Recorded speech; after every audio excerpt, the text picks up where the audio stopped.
A brisa marítima que entrava pela janela aberta da oficina de Miguel cheirava a sal, a gasóleo e a qualquer coisa de metálico e limpo. Sofia, sentada num banco de madeira tosco, observava-o a trabalhar. As suas mãos, habitualmente cobertas por uma fina camada de graxa, moviam-se com uma precisão que desmentia a aparente desordem do local. Peças de motor, ferramentas de todos os tamanhos e formas, e rolos de cabos de cobre cobriam todas as superfícies disponíveis. Para um observador casual, Miguel era um mecânico de barcos, um dos muitos que trabalhavam na pequena doca de Sesimbra, mantendo os motores dos barcos de pesca a funcionar. A sua vida, aos olhos da família de Sofia, era um sinônimo de simplicidade, de trabalho manual, de uma existência sem ambição intelectual ou financeira. Sofia, por outro lado, era uma bióloga marinha. Passava os dias a analisar amostras de água, a catalogar espécies de algas, ou, nos melhores dias, a mergulhar para observar os ecossistemas dos recifes rochosos perto da costa. O seu trabalho era a sua paixão, mas para a sua família, em Lisboa, era pouco mais do que um passatempo glorificado, uma desculpa para evitar uma carreira a sério no mundo empresarial ou jurídico. A união de Sofia e Miguel, há 5 anos, tinha sido o culminar de todas as desilusões que os seus pais, Afonso e Helena, sentiam em relação à sua filha mais nova. O telefone de Sofia vibrou em cima de uma pilha de manuais de motores. Era uma mensagem de Clara, a sua irmã mais velha. Jantar de família no sábado. O pai faz anos. Tenta não vir a cheirar a peixe. Sofia suspirou e mostrou mensagens. Mostrou a mensagem a Miguel. Ele limpou as mãos num pano, deixando novas manchas escuras no tecido já saturado, e leu a mensagem por cima do ombro dela. Não disse nada. Nunca dizia. A sua resposta ao desdém da família dela era um silêncio estoico, que Sofia, por vezes, achava mais irritante do que reconfortante. Talvez este ano possamos faltar, disse Sofia, sem grande convicção. É o aniversário do teu pai, respondeu Miguel, voltando a sua atenção para um alternador que estava a desmontar. Temos de ir. A viagem de Sesimbra para o bairro do Restelo, em Lisboa, era sempre um exercício de transição entre dois mundos. Deixavam para trás o cheiro do mar, o som das gaivotas e a informalidade de uma comunidade de pescadores, para entrar no silêncio abastado de ruas ladeadas por vivendas imponentes e jardins meticulosamente cuidados. A casa dos pais de Sofia era uma dessas vivendas, um monumento ao sucesso de Afonso no ramo da construção civil e à obsessão de Helena com as aparências. Mal entraram, foram recebidos pelo cheiro de um assado caro e pelo som de conversas polidas. Clara e o seu marido, Ricardo, já lá estavam, no centro das atenções, como sempre. Clara, com o seu vestido de uma marca de luxo e o seu sorriso perfeitamente ensaiado, era a diretora de investimentos de um banco importante. Ricardo, o seu marido, era um gestor de fundos de capital de risco, um homem cuja autoconfiança parecia aumentar em proporção direta com o preço do seu fato.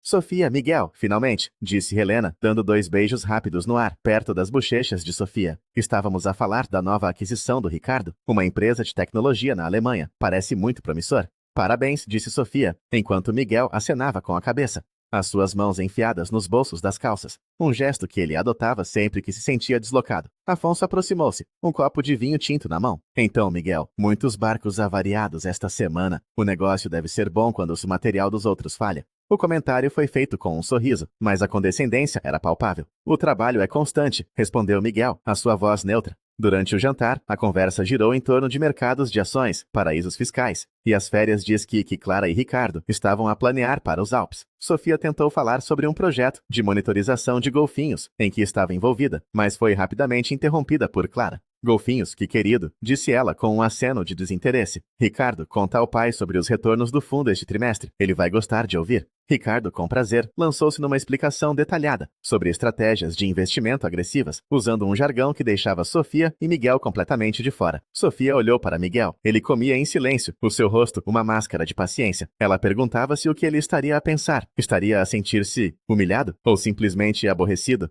Mais tarde, enquanto ajudava a mãe a levantar a mesa, Helena puxou-a de lado na cozinha. Sofia, querida, não achas que está na hora de pensares no futuro? Tu és inteligente, poderias ter feito um mestrado em gestão, trabalhar com a tua irmã. Esta vida que levas não é vida para uma mulher com a tua educação. E o Miguel? Ele é um bom homem, suponho, mas não te pode dar nada. Mãe, eu sou feliz, respondeu Sofia, a sua voz mais cansada do que defensiva. Felicidade não paga as contas, retorcou Helena, como se estivesse a citar um manual de sabedoria popular. Olha para a tua irmã, é disso que nos orgulhamos. No regresso a Sesimbra, o silêncio no carro era pesado. Sofia sentia a raiva e a frustração a borbulhar dentro de si. Anos disto. Anos de comparações, de críticas veladas, de uma constante sensação de que a sua vida era uma desilusão. Eles não vão mudar, disse Miguel, finalmente, quebrando o silêncio. Eu sei, mas por que é que tens de ser tão passivo? Por que não dizes nada? Por que não te defendes? Miguel olhou para ela, a luz dos faróis de um carro que passava iluminar o seu rosto por um instante. O que é que queres que eu diga, Sofia? Que o meu trabalho é tão valioso como o do Ricardo. Eles não iam acreditar. Para eles, eu sou o tipo que aperta parafusos. Deixa-os pensar o que quiserem. Nós sabemos o que temos. Mas Sofia não tinha a certeza. Por vezes, a constante desaprovação da sua família infiltrava-se nela, fazendo-a questionar as suas próprias escolhas. Talvez eles tivessem razão. Talvez ela estivesse a desperdiçar a sua vida. Nos meses que se seguiram, a vida continuou na sua rotina habitual. Sofia trabalhava no seu laboratório e Miguel na sua oficina. A oficina era o seu santuário. Para além dos motores de barcos de pesca que consertava para ganhar a vida, havia um projeto paralelo, com que ele mantinha em segredo da maioria das pessoas, incluindo, em grande parte de Sofia. Numa secção isolada da oficina, coberta por uma lona, estava o que parecia ser um pequeno submarino amarelo. Sofia sabia que ele o estava a construir, peça por peça, há anos. Ele chamava-lhe um AUV, um veículo autônomo subaquático. Dizia que era para mapear o fundo do mar, com mais detalhe do que qualquer equipamento comercial disponível. Para Sofia, era mais um dos passatempos de Miguel, um projeto de garagem incrivelmente complexo. Ele passava noites e fins de semana a trabalhar nele, a soldar, a programar, a calibrar sensores. Ela via-o como uma extensão da sua paixão pelo mar, não como um empreendimento sério. As comunicações com a sua família em Lisboa tornaram-se mais esporádicas, mas o tom era sempre o mesmo. Clara ligava para anunciar a compra de um novo apartamento na Avenida da Liberdade. Ricardo enviava fotos do seu novo carro desportivo. Cada comunicação era uma afirmação do seu sucesso e um lembrete implícito do fracasso de Sofia. Um dia, Sofia recebeu uma chamada de Tiago, o seu irmão do meio. Tiago era o pacificador da família, um arquiteto que tentava manter-se à margem dos dramas familiares, raramente com sucesso. Olá, mana, como estás? A sua voz soava tensa. Estou bem, Tiago. Passa-se alguma coisa? Não, está tudo bem. Só... A ligar para saber de ti. Houve uma pausa. O Ricardo anda um bocado... intenso, ultimamente, a falar de umas jogadas de alto risco no mercado. Diz que vai dar um grande retorno, mas... não sei, parece-me arriscado. Ele sabe o que faz, suponho, disse Sofia, sem grande interesse.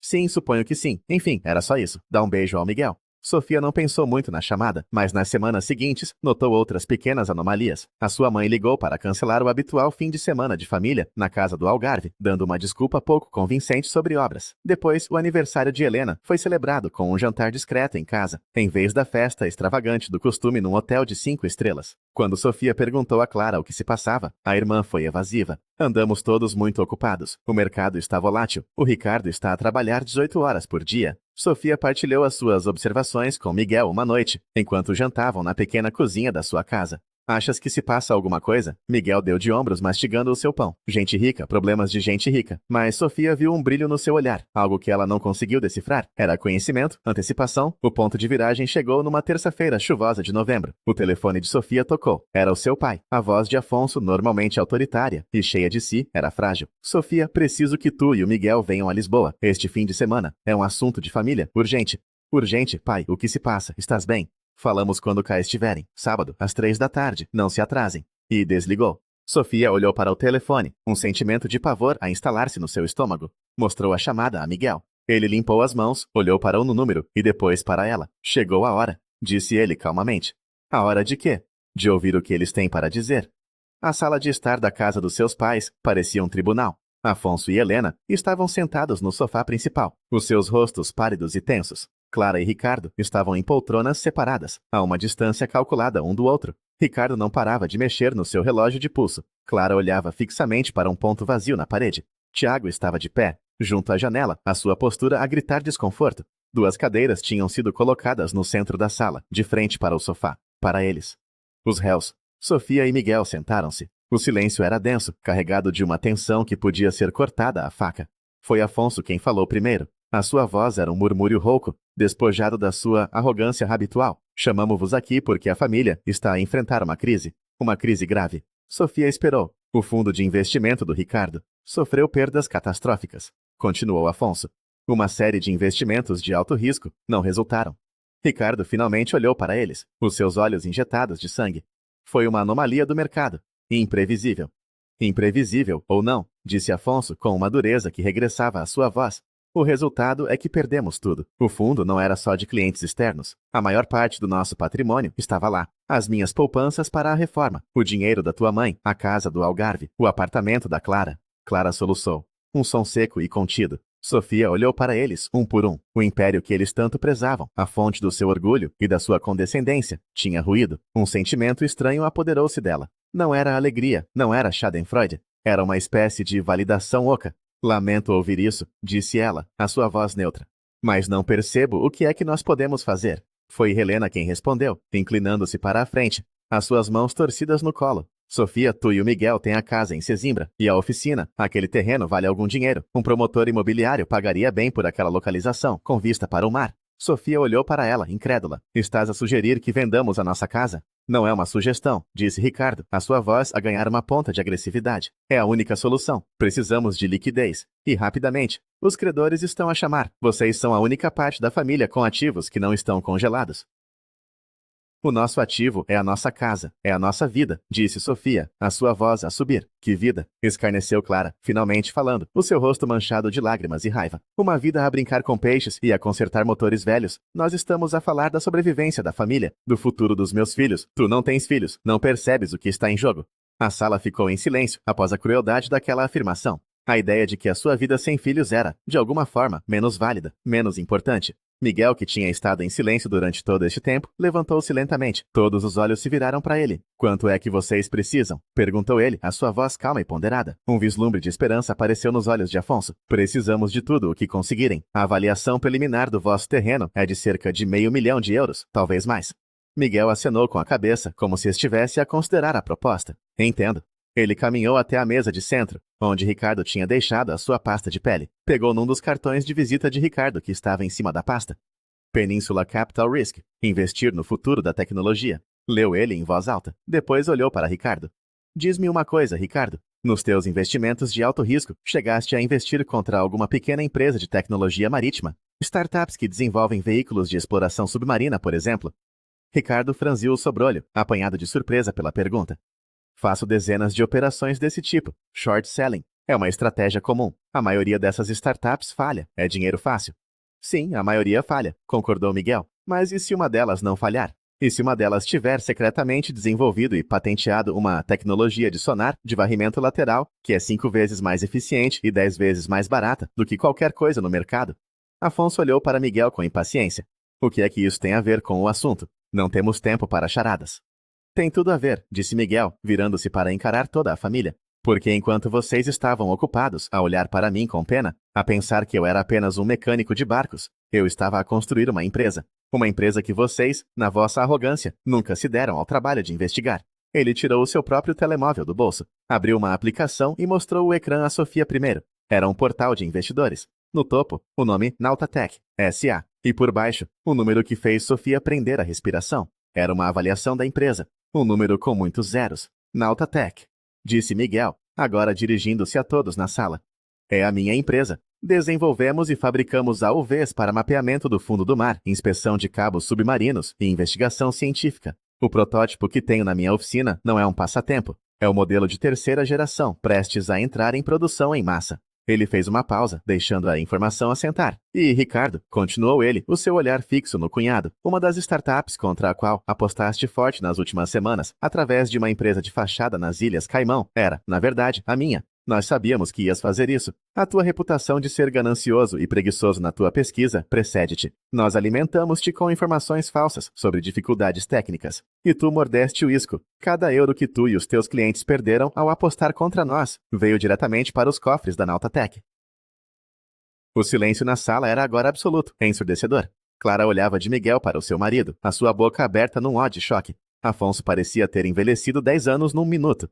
Então, concluiu Miguel, a sua voz agora fria como o aço, vocês não estão a pedir-nos para vender a nossa casa, para vos salvar. Vocês estão a pedir-nos para vos entregar os lucros que fizemos com a vossa própria tentativa de nos destruir. A ironia é deliciosa, não acham? Ele guardou o telemóvel no bolso. A resposta é não. Não vamos vender a nossa casa. Não vamos vender a nossa empresa. E não vos vamos dar um único cêntimo. Ele estendeu a mão a Sofia. Vamos para casa, querida. Sofia levantou-se, as suas pernas a tremer ligeiramente. Olhou para os rostos desfeitos da sua família. Pela primeira vez na sua vida, não sentia pena, nem culpa, nem a necessidade da sua aprovação. Sentia-se livre. Segurou na mão de Miguel e, juntos, saíram da sala, deixando para trás as ruínas do império de papel da sua família. A viagem de regresso a Sesimbra foi feita num silêncio diferente do habitual. Não era um silêncio pesado de ressentimento, mas um silêncio de processamento, de admiração. Sofia olhava para o perfil de Miguel, iluminado intermitentemente pelas luzes da autoestrada, e sentia que o estava a ver pela primeira vez. O homem quieto e paciente que ela amava tinha uma profundidade e uma astúcia que ela nunca suspeitara. "Por que é que nunca me contaste?" perguntou ela, finalmente, quando já avistavam as luzes do porto. A sua voz não era acusatória, apenas genuinamente curiosa. "Contar-te o quê, exatamente?" respondeu ele, mantendo os olhos na estrada. "Que estava a construir uma empresa. Tu vias-me a trabalhar nela todos os dias, que valia dinheiro, não valia nada até há pouco tempo. Foi um longo caminho cheio de falhas. Não estou a falar dos detalhes técnicos ou financeiros, estou a falar do plano para o Ricardo." Miguel suspirou. Não havia um plano para o Ricardo, desde o início. O plano sempre foi construir a melhor tecnologia possível. O Ricardo foi apenas um efeito secundário da sua própria ganância. Eu soube há meses, através de contactos na indústria, que ele andava a cheirar o setor da tecnologia marítima, à procura de alvos fáceis para short selling. Era uma questão de tempo até chegar a nós ou a empresas associadas. Apenas nos preparamos para isso. Foi uma decisão de negócio, não uma vingança pessoal. Mas pareceu pessoal, disse Sofia. Para eles, talvez. Para mim foi apenas xadrez. Quando chegaram à casa, a pequena casa que a sua mãe tinha descrito como um ativo a ser liquidado, Sofia sentiu uma onda de afeto por aquelas paredes. Entraram e Miguel foi direto à sua oficina. Sofia seguiu-o. Ele acendeu as luzes, revelando o espaço que era simultaneamente uma garagem de mecânico e um laboratório de alta tecnologia. Ele puxou a lona, que cobria o AUV amarelo. "Queres ver o que realmente temos feito?"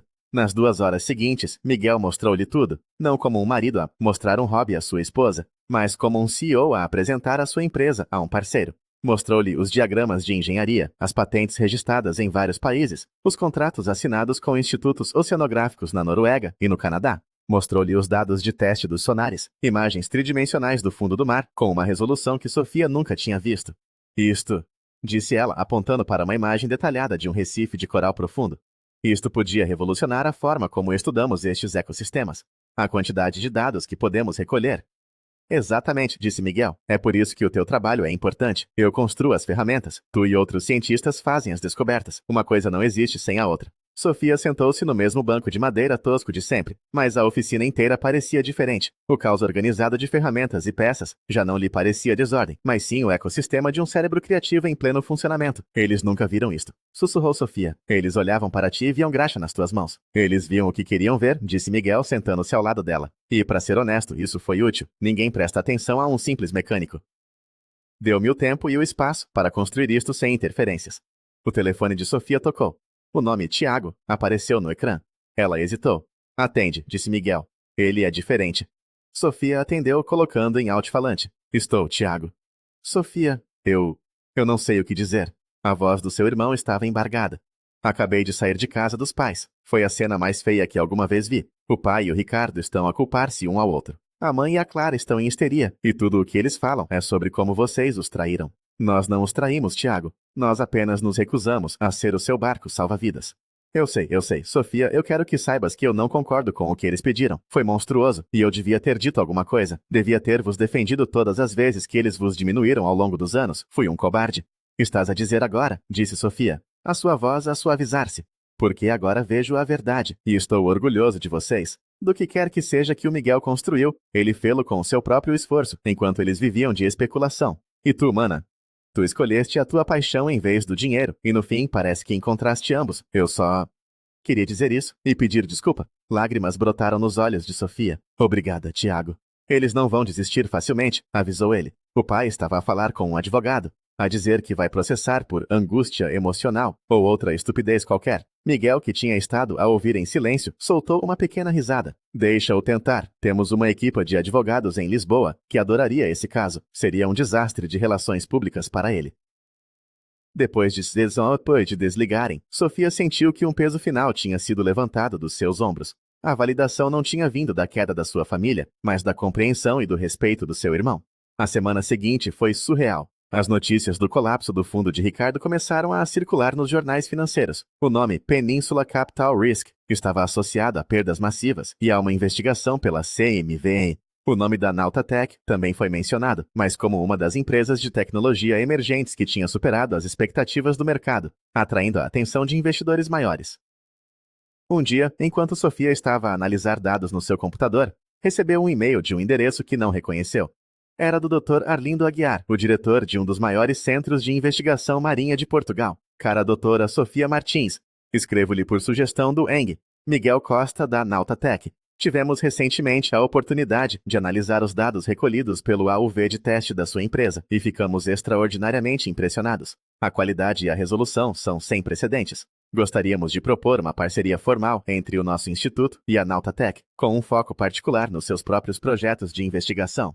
O Eng Acosta informou-nos que a sua experiência em ecologia de recifes seria inestimável para otimizar os algoritmos de recolha de dados do AUV. Estaria interessada em liderar uma nova unidade de investigação focada na utilização desta tecnologia. Sofia leu o e-mail 3 vezes. Ela olhou pela janela para a oficina, onde podia ver Miguel a trabalhar. Ele não lhe tinha dito nada sobre isto. Ele não lhe tinha arranjado um emprego. Ele tinha criado uma oportunidade para que o seu trabalho e o dele convergissem ao mais alto nível. Ela levantou-se e foi até a oficina. Mostrou-lhe o e-mail no seu telemóvel. Ele sorriu. Eu disse-lhes que eras a melhor na tua área. Parece que eles concordaram. Tu não me dás um emprego, tu crias um departamento inteiro à minha volta. Brincou ela, sentindo uma alegria avassaladora. Eu não criei nada, respondeu ele sério. O teu trabalho criou a necessidade. Eu apenas construí a ferramenta e mostrei-a às pessoas certas. O mérito é teu. Naquela noite, eles não falaram sobre a família. Falaram sobre o futuro, sobre as expedições que podiam planear, sobre as descobertas que estavam ao seu alcance. Falaram sobre a contratação de mais engenheiros e cientistas. A Nautatech estava a passar de um projeto secreto para uma operação em pleno crescimento. Cerca de um mês depois, quando o pó legal e financeiro tinha começado a assentar, Sofia soube através de Tiago que os seus pais tinham tido de vender a casa no Restelo e mudar-se para um apartamento muito mais pequeno. Afonso tinha sido forçado a de reformar-se, a sua reputação no mundo dos negócios destruída. Clara e Ricardo tinham se separado. Ele enfrentava múltiplos processos de clientes e uma provável acusação criminal. Ela tinha perdido o emprego no banco e estava a viver com os pais. Uma sombra da mulher arrogante que tinha sido. Sofia não sentiu prazer com estas notícias. Sentiu uma tristeza distante, como se estivesse a ler sobre o destino de estranhos. A sua ligação emocional com eles tinha sido cortada naquela sala de estar. Um sábado de manhã, enquanto Sofia e Miguel carregavam equipamento para a sua carrinha, preparando-se para os primeiros testes de mar, em parceria com o Instituto de Investigação, um carro modesto parou à porta da sua casa. Era Tiago. Ele saiu do carro, parecendo mais velho, mas também mais leve. Não vim pedir nada, disse ele, levantando as mãos num gesto de paz. Só queria ver-vos, ver como estão. Convidaram-no a entrar, fizeram café. A conversa foi estranha no início, mas gradualmente tornou-se mais fácil. Tiago falou das suas dificuldades em lidar com a nova realidade da família, mas sem pedir simpatia. Falou do seu trabalho, dos seus projetos de arquitetura. Pela primeira vez em anos, parecia uma conversa normal entre irmãos. Antes de ir embora, Tiago entregou a Sofia um envelope. Isto é da mãe. Ela insistiu que eu trouxesse. Sofia abriu-o depois de Tiago partir. Dentro, havia uma carta escrita à mão e um pequeno álbum de fotografias de quando eram crianças. A carta era um longo lamento, cheio de autopiedade e acusações veladas, sobre como a vida tinha sido injusta para eles e como Sofia tinha o dever de os perdoar e ajudar. No final, havia uma frase sublinhada: o sangue é mais espesso que a água. Sofia leu a carta e depois olhou para as fotografias. Viu-se a si mesma, uma menina pequena, a olhar com admiração para a sua irmã mais velha. Sentiu uma pontada do fantasma de uma dor antiga. Depois dobrou a carta, colocou-a de volta no envelope e deitou-a no lixo. Pegou no álbum de fotografias, hesitou por um momento e depois colocou-o numa gaveta, no fundo, debaixo de velhos mapas náuticos. Ela saiu para a varanda, onde Miguel estava a olhar para o mar. O sol da manhã brilhava na água, criando um caminho de diamantes. A brisa cheirava a sal, a maresia, a promessas. Era a tua mãe? Perguntou Miguel. Sim, a mesma história de sempre. Ele não perguntou mais nada, apenas passou um braço pelos ombros dela. Sabes, disse Sofia, encostando a cabeça ao ombro dele. Ela disse que o sangue é mais espesso que a água.